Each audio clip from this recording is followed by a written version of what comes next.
is a really interesting art form. And these years, there's a tendency to want to execute high-level skills and pretend that you're only good enough when you've reached a particular level of mastery.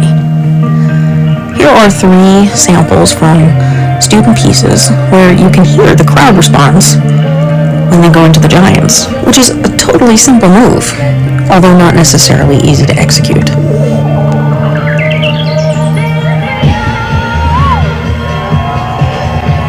What these pieces show us is that the best advantage we have is to lean into what we're good at and work with what we've got.